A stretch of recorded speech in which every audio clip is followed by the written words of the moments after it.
This is what you are seeing across the world. People are hurt by their own intellect. They don't need any external help. They are poking themselves all the time.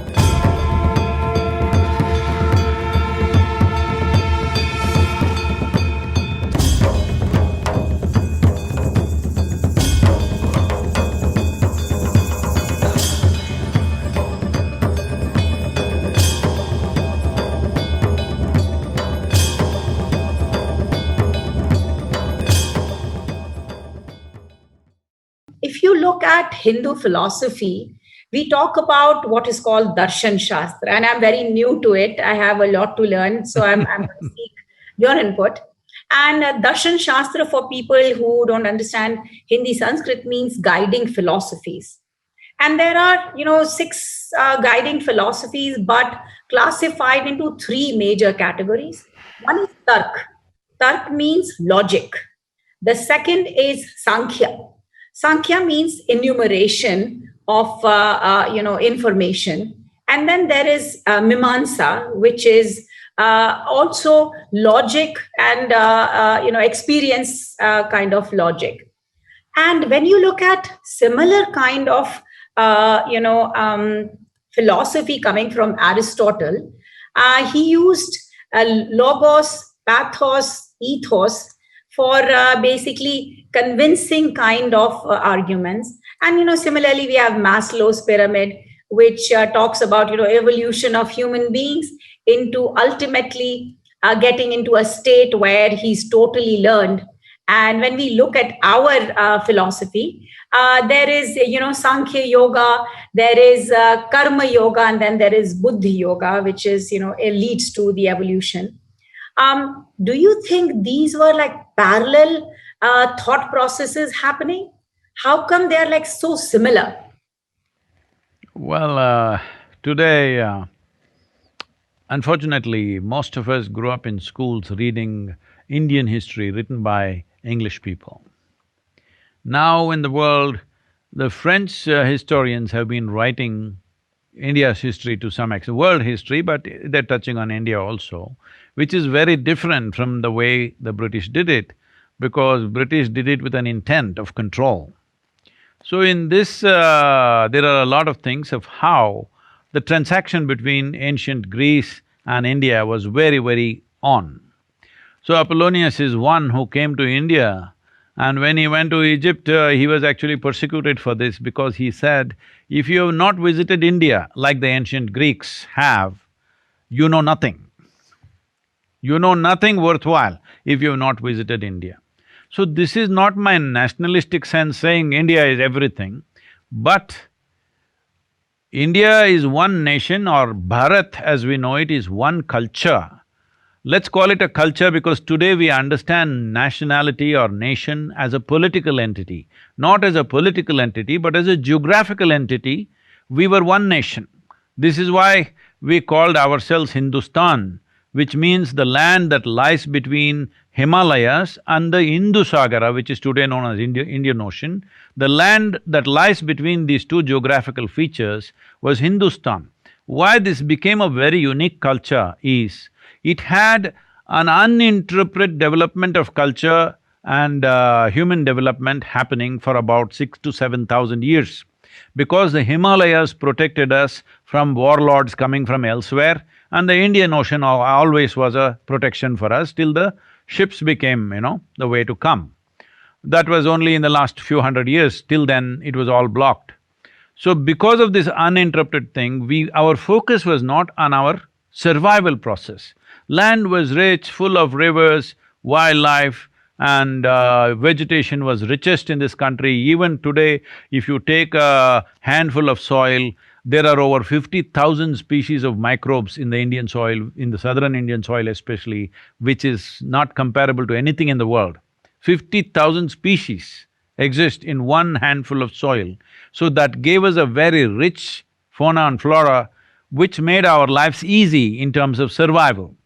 And there were no invasions happening, no battles and wars of a great proportion. This also became our problem because we did not develop such armies, we did not develop fighting men. Men Men and women involved in spirituality, in mathematics, in astronomy and various other arts, but not fighting men. They were very small segment of fighting men. This is why the nation or this culture was conquered so easily. A few hundred people who came from elsewhere, actually they came as bandits. But when they saw the culture was so soft, they became emperors over a period of time, because they were fighting men and here men were interested in higher things. So we did not find that balance of external and internal, became too much internal and intellectual. Because of that we paid a price. Having said that, now the important thing about these three dimensions that you mention is, well, how yoga looks at it is, there are four dimensions of intelligence within you. One is the buddhi, which is the intellect. Intellect is wonderful as an instrument of survival. You can survive in this world only if your intellect is reasonably sharp. And you want it sharp. Everybody, if you ask any human being, you want it, your buddhi sharp or blunt, you would say, I want it sharp. So it is like a knife, it's a cutting instrument. If I give you a cutting instrument, first thing is you must know where to hold it. If you hold the blade side of it, the harder you hold it, the more it'll hurt you. This is what you are seeing across the world. People are hurt by their own intellect. They don't need any external help. They are poking themselves all the time. Another aspect of the intellect is, as it is a cutting instrument, as it's a knife, you can use it only for cutting purposes. You want to stitch your clothes, you used your knife to stitch them, you will be in tatters. That is what is happening to human life right now with modern education, where we recognize only intellect as intelligence. For this we paying a heavy price. Other dimensions of intelligence are not coming forth. Now people are beginning to talk emotional intelligence. But the way you think is the way you feel, they are not two different things. Because how you think is how you feel, they're not separate. It is just that one is a more sappier part of the intellect, which is emotion. But there are other dimensions of intelligence within you. The next one is called as ahankara. This is the identity. Ahankara does not mean ego, it means your identity. As we already went through this, I'll skip this because your identity determines how your knife functions. If my identity is such that I feel you are a threat to my identity, my knife will poke you. This is how human intellect works. I think I am this country, I belong to this nation.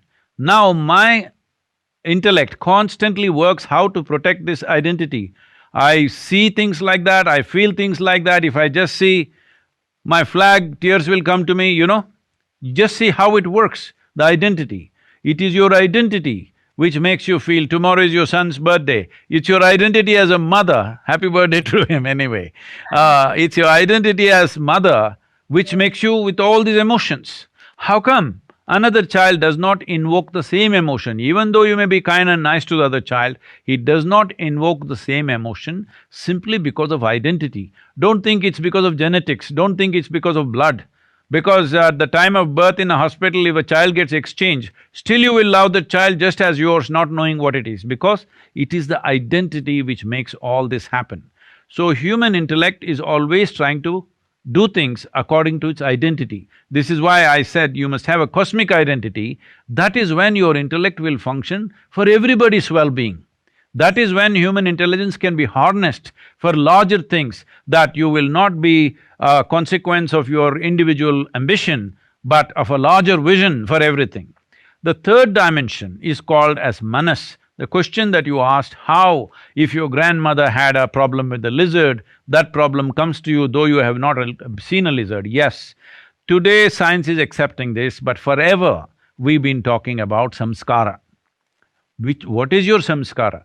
Because of your samskara, you're experiencing things in a certain way. What we call as manas is a silo of memory.